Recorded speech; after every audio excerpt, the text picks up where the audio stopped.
everybody. Welcome to the Reigniting Small Business Podcast. I'm Laura Richards, and I'm here today with Patrick Lee. Hello, Patrick. Hello, everybody. So, Patrick, today we're going to be talking about the myths and pitfalls that can stymie small business.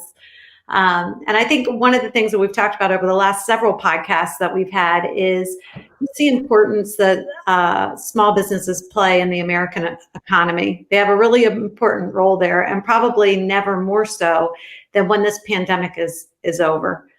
Yeah, and that's so true. I mean, we've given statistics about the amount of employment that small businesses provide, and we talked about how it's 40% of the revenue being generated by business in the country. And I mean, there's a lot of statistics there, but I think the thing that's sort of key with this whole COVID piece is this is going to play a major role. First of all, there's going to have to be an engine that drives a recovery from this whole COVID piece. And, you know, the way that this whole recession is sort of playing out is it's a recession of employees. It's a lot of folks who they can't find a job. I mean, there are businesses that have gone under without question. There are issues there. But the truth of the matter is that this is more of folks not having a place to be employed. Well, guess what? Businesses employ folks, and nature abhors a vacuum. So there will be opportunity as we come out of this for those who wish to go and jump on it. Entrepreneurship is going to be incredibly important. There's got to need to be fuel to the recovery. And on the employment side, that's where we're going to generate employment opportunities. And for those who can't be employed, what opportunities or aren't finding employment, what opportunities are there? Well, entrepreneurship is one. You're exactly right. So very interestingly, I stumbled upon an article this week on Forbes, and it was an interview with the author of, it's called Burn the Business Plan, What Entrepreneurs Really Do, written by Carl Schran. And basically, the article was looking at, and what he does is look at the destructive barriers that are in place between folks and entrepreneurship. Some of these things are just myths that exist that people believe, and because they believe the myth, they don't go for it and become an entrepreneur. And then there's one that I know is particularly close to your heart, and that's where I want to start, Patrick, which is all about bureaucracy and how the negative effects of bureaucracy to the small business. Well, yeah. I think it's funny to watch government and government bureaucracy attempt to create opportunity, address economic development. I mean, talk about a wrong player in the wrong place. I mean, it doesn't work, and it doesn't work for a lot of reasons. But the ones that stand out the most are a desire for everything to be routinized, right? That everything is a checklist and processes and procedures that can be written out, and you follow the rules, and you're in compliance and all that sort of stuff. That is not how entrepreneurship works. Entrepreneurship is a running, adapt as you go, innovate, be creative, to hell with the rules. Let's just try this. We've got to figure out how to make it work. Workarounds. Bureaucracy and entrepreneurship have no real connection. In fact, they're probably mortal enemies of each other. So that whole piece of how government thinks that it can facilitate the development of entrepreneurship and incubators and all of that stuff, it's been shown to not work, and it doesn't work. The best thing that bureaucracy can do, and by bureaucracy, I'm going to be very specific, government can do, is it can make funds available, right? It can fund some things, but it needs to stay out of the business of trying to write the rules about what entrepreneurship looks like and try to teach people how they are to become entrepreneurs. That doesn't work. I hear you. And actually, I thought this was an interesting statistic that Schran pointed out. You and I have talked about how when we had our episode on the PPP, the local banks were doing a better job. And local banks thinking is very important to entrepreneurship. And according to Schramm, one of the effects of government, bureaucracy and involvement has led to a decline in lending by community banks. So that's just one example. And it's a great example. I do think, it was a lesson to me. It wasn't something I just knew, but in my entrepreneurship, the local banks are a completely different animal. They're an ally, right? The larger banks, you're a number. I mean, they're a bureaucracy themselves. They're not part of the community. I mean, these things, we say the same things again and again, but they are so true to the lifeblood of a Main Street. I think one of the interesting things that Schramm indicated, in addition to the small banks and why there's a decline, but the idea that there's actually a decline over, I think he said a decade. I don't recall exactly. You can correct me, but there's been a marked decline in entrepreneurship by number for a while now. That's a problem. That's right. So yeah, and I think that let me do a quick look here. He didn't actually specify. He just said it's been going down for years. And we can get in now to some of the other points. So not only are bureaucracies detrimental to entrepreneurship, but there's also a few well-known widespread myths that also play into this.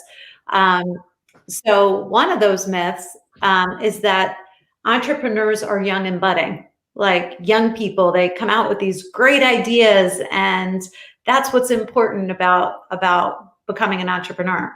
When what actually plays out to be fact, and he's the one that authored the study on this, is that it's in midlife, around age 36, that most entrepreneurs are born. And if you think about it, it makes a lot of sense, because the life experience that a person has to have to feel like they have their legs under them enough to have the resources and be able to connect the dots enough to go out there with an idea to make it successful, it would make sense that would be somebody in midlife. I actually think that you said 36. I think he said that the number was 39. I think it's actually closer to 40 than the 36 makes it sound. You're right. He started his business when he was 38, but the average was 39. You're correct. Yeah, and I think I think there is the experience piece. I think that's absolutely part of it. But there's another piece to this.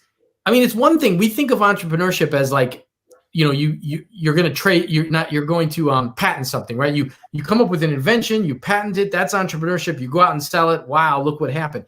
But a lot of entrepreneurship is discovering gaps. And to discover a gap, you actually have to be in an industry or be doing something for a while. And then you go, wow, nobody's fixing this. Well, if we just did this, it would work. And then next thing you know, there's a budding entrepreneur piece. So just by logic, it makes sense that it's going to be folks later on, because these ideas have to come from somewhere, some level of experience, some level of getting your hands dirty. I think you're exactly right. And the other things to point out is that most people now, when they get to be, even in their 60s, they aren't done. Yet they have more income, more disposable income. They are not comfortable with leisure. They're worker bees. They want to be out there producing and doing, and they have the idea that you talked about from defining a gap, in their working years. So, so that myth, we just busted it.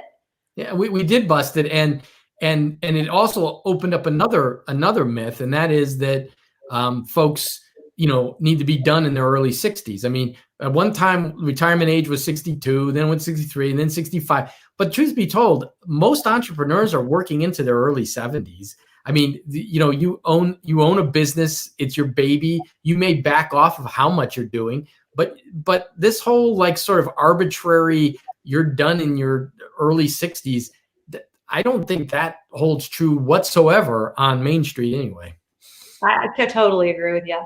All right. So we've talked about some of the some of the myths and bureaucracy and things that can be impediments to entrepreneurship, I think we should pivot here because there was another article that we highlighted this week in Inc., and it was all about the pitfalls to avoid as a new entrepreneur. So there were 7 key things. I'm gonna touch on each of the 7 just so everybody knows what those pitfalls are, and then we're just going to discuss a couple of them. So pitfall number 1, adding new services. Pitfall number 2, getting too hung up on what we're going to name the company. Pitfall number 3, trying to be the cheapest product or service. 4, making everyone happy. 5, doing everything yourself. 6, following your business plan to the letter. 7, getting it perfect. So I don't know if all of these would ever apply to any person, but I certainly can identify a few of these that would have applied to me when I was working in my business and getting it up and running. So a couple of those are a little bit more interesting than others, and some we can do a whole podcast on. And we may do that, but I think we'll start out here with this adding new services. Patrick, you want to speak to that a little bit about how it can be a pitfall to get hung up on that? Yeah, this is that deceptive thing where an entrepreneur, a new business owner is looking out there and they see all these revenue streams and they can't help but want to capture them all, right? So they start out with the one that got their business going that they're familiar with, but then pretty soon they're like, well, why don't we sell this? And why don't we do this? And why don't we do that? And all these other companies have all these different offerings on their menu and we only have 2. We've got to add more stuff. I think there is a time and a place to add services and products without question, but it's probably down the road a little bit. I think you want to be really, really good at what your core competency, your core service, your core product is. You want to be able to handle your clients so well that they're begging you for additional services, not what other piece of revenue can I just sort of throw a hook out there and hope that I catch. This one is pretty common. We don't have enough sales. Let's add a service. Well, imagine what it's like to try to market to your sales staff, have to handle knowledge and the ability to sell multiple different things. You're probably better off going and taking your core piece and perfecting the sale and marketing of that and perfecting how you deliver it to your clients. I absolutely think that plays into pitfall 4, which is making everyone happy. Because what I'm hearing you talk about is focusing. And, you like to talk about it with our clients as threading the needle. Yeah. And what I always just say is folks come to me and they're trying to cast the biggest net they can cast. And so anything they catch in the net is in their minds positive, but it's inefficient. And there's a lot of waste and you're not focused in a way that you can optimize anything. And so I always say, here's the deal. You don't want to fray the thread to be able to get it through the eye of the needle. It has to be just exactly right. Once it gets through the eye, it can fray or expand, right? So once you actually are there and you're successful and you've got it, adding stuff then makes sense, but not before. That focus is essential in the beginning. Yeah. And I think that goes a lot to, like I said, to making everyone happy. If you're focusing on your target customer and your target customers are happy, your business is going to expand. If you start looking at the outliers and thinking, oh, I'm going to go for this and I'm going to go for this and I'm going to go for this, then logically you're not threading the needle and you're not likely to satisfy everyone. And I also think that's also what drops in your lap. I mean, I see this all the time, and I've done this to myself. I have clients who come and they present with clients and revenue, and they'll say things like, I don't want to do this type of work. I came into this because I want to do this type of work, but all my business is this type of work. So we'll say, okay, well, let's come up with a plan to get you the clients you want. But then once we get close to flipping to that plan, they get very protective of all this stuff dropping in their lap that they previously said they didn't want to do. And you say, well, why are you doing that? Well, we don't want to turn away any business. Well, you can't make the space for the business you want if you don't turn away business you don't want. And if you're not driving the business, you're not attracting and driving the business to you that is what you want to be doing, then whatever shows up is acceptable. And that becomes, once again, inefficient, making everybody happy, not being true to what you want and who you are. And it's usually a recipe for mediocrity. Yes. I think knowing who you are and having that focus is definitely essential to not get going off in divergent directions and paths that you may regret going down. So let's talk about perfectionism. I think a lot of business owners and entrepreneurs can identify with this idea that it has to be perfect before I send it out into the world. You know, it needs to be 100% fully formed. What do you say about that? I take a deep breath and sigh. Here's the thing, and this is especially true for startups. Okay. I think that a going concern, a business that's in existence, can tolerate a little bit of that perfectionist tendency, not too much though, but a little bit. But a startup, you have no business trying to be perfect. It is completely going to bankrupt you. You need sales. You need to go out there. You need to find out how the market reacts to you. You need to do it, not perfect it, because you don't know what your clients really want. You have a suspicion, but until you're selling it to them, till you're delivering it to them, till they give you feedback, till you're in feedback loops, you're not going to be able to perfect it anyway. So sitting in the back room, designing and perfecting and improving something that you're not even actually selling at any real level is a complete and utter waste of resources and time. In addition to that, I think you have to be really careful that even in a going concern, that you don't spend so much time perfecting everything in the back that the front never sees it. You know, you never open the doors to your business because you're perfecting how your display looks inside. You know, how your sales floor is laid out. You know, you got to get it exactly right. Let some people in the door, sell a few things. You can always adjust that stuff as you go. And almost always you will anyway. Even if you've delayed, you open your doors, you still realize you've got to move things around. Absolutely. And I'll tell one funny story because it was me doing it. I had a chance to make an impact in a particular industry. And we were a startup. And I sunk all the money we had into this coming out party that went fabulous. We were at a conference. We designed a booth that was just spectacular. We got everybody's notice. We had the press noticed us for that industry. People were coming up and talking to us. I mean, it was a coming out party unlike any other. Huge success. Then we went home. Now we're out of money. We've done this thing, but how to capitalize on it and with what resources? And you know, wow, that was fun, but so what? So you have to be really careful of that beautiful, perfect thing that you build. That it isn't in it for itself. It needs to lead to other things, right? You're going to be in business beyond that moment of perfection. Wow, that was a really relevant and personal pitfall story, Patrick. Thank you for sharing that. It was a painful lesson. Yeah, we need to learn from each other's pain. I think that's super important. So, thanks for being willing to open up and share about that.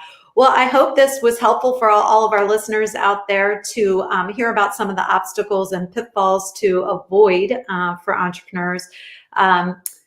we know that post-pandemic, there are going to be tremendous opportunities out there. There are going to be a lot of new businesses getting started. And I think this information is really important to help those folks out. Agreed. All right, everybody. Thanks so much. And we'll see you next time on SBI's Reigniting Small Business Podcast. Bye, everybody.